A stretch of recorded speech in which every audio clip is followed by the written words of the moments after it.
പയ്യന്നൂർ രാമന്തളിയിൽ ഒരു കുടുംബത്തിലെ 4 പേരെ മരിച്ച നിലയിൽ കണ്ടെത്തിയ സംഭവത്തിൽ കൂടുതൽ വിവരങ്ങൾ പുറത്തുവരുന്നു.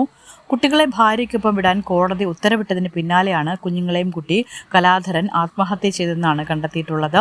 ഇന്നലെ രാത്രിയാണ് രാമന്തളിയിൽ ഒരു കുടുംബത്തിലെ 4 പേരെ മരിച്ച നിലയിൽ കണ്ടെത്തിയത്.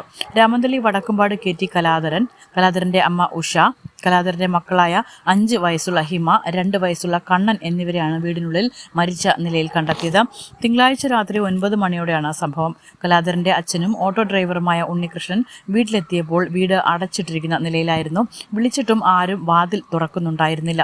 നോക്കുമ്പോൾ വീടിന് മുന്നിൽ എഴുതി വെച്ചിരുന്ന കത്ത് ഉണ്ണികൃഷ്ണൻ കണ്ടു. ഉടൻ തന്നെ പോലീസ് സ്റ്റേഷനിലെത്തുകയും വിവരം അറിയിക്കുകയും ചെയ്തു. പോലീസ് എത്തി വീട് തുറന്നു നോക്കുമ്പോഴാണ് 4 പേരെയും മരിച്ച നിലയിൽ കണ്ടെത്തിയത്. ഉഷയെയും കലാധരനെയും കിടപ്പുമുറിയിൽ മരിച്ച നിലയിലും കലാധരന്റെ 2 മക്കളെയും നിലത്ത് മരിച്ചു കിടക്കുന്ന നിലയിലുമാണ് കണ്ടെത്തിയത്. കുടുംബ പ്രശ്നത്തിലെ കോടതി ഉത്തരവിന് പിന്നാലെയാണ് സംഭവമെന്നാണ് പ്രാഥമിക വിവരം.